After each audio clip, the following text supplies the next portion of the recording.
തിരുവനന്തപുരം വിമാനത്താവളത്തിലെ IB ഉദ്യോഗസ്ഥ പല രീതിയിൽ ചൂഷണം ചെയ്യപ്പെട്ട യുവതിയാണ്. പ്രണയച്ചതിയും വിവാഹ വാഗ്ദാനം നൽകിയുള്ള പീഡനവും സാമ്പത്തിക ചൂഷണവും അവളുടെ ജീവിതത്തെ താളം തെറ്റിച്ചു. അവളുടെ സ്വപ്നങ്ങളും പ്രതീക്ഷയും എല്ലാം തകർത്ത് ആ യുവതിയെ മരണത്തിലേക്ക് തള്ളിവിട്ട സുഹൃത്ത് സുഗാന്തിന് ഇനി അങ്ങനെ സ്വസ്ഥമായി ജീവിക്കാൻ കഴിയുമോ? യുവതിയുടെ മരണത്തിൽ പ്രതി സുഗാന്തിനെതിരെ പോലീസ് കൂടുതൽ വകുപ്പുകൾ ചുമത്തി.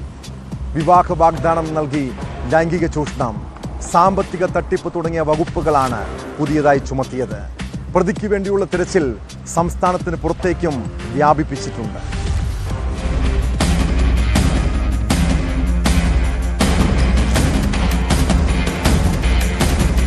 ജാമ്യമില്ലാ വകുപ്പുകൾ ചുമത്തിയാണ് സുഗാന്തിനെതിരെയുള്ള പോലീസ് നടപടി. ബലാത്സംഗം, തട്ടിക്കൊണ്ടുപോകൽ തുടങ്ങിയ വകുപ്പുകൾക്ക് പുറമെ വിവാഹ വാഗ്ദാനം നൽകിയുള്ള ലൈംഗിക ചൂഷണം, സാമ്പത്തിക തട്ടിപ്പ് തുടങ്ങിയ വകുപ്പുകളും ചേർത്തു. യുവതിയെ ഗർഭഛിദ്രത്തിന് വിധേയമാക്കിയത് നേരത്തെ അന്വേഷണത്തിൽ കണ്ടെത്തിയിരുന്നു. വ്യാജ വിവാഹരേഖ തയ്യാറാക്കിയാണ് ഗർഭഛിദ്രം നടത്തിയത്. ഈ ക്ഷണക്കത്തും കണ്ടെടുത്തിരുന്നു.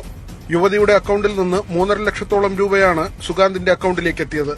പ്രതിക്ക് IBയിലെ തന്നെ ജീവനക്കാരായ മറ്റ് യുവതികളുമായും അടുപ്പമുണ്ടായിരുന്നുവെന്ന കണ്ടെത്തലുമുണ്ട്. ഇതിൽ ഒരു പെൺസുഹൃത്തിന്റെ മൊഴി പോലീസ് രേഖപ്പെടുത്തി.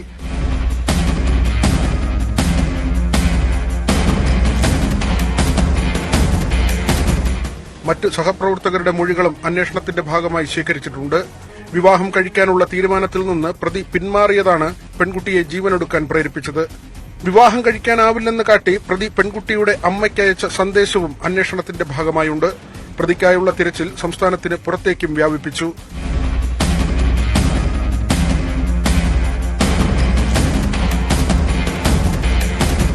ന്യൂസ് 18 തിരുവനന്തപുരം.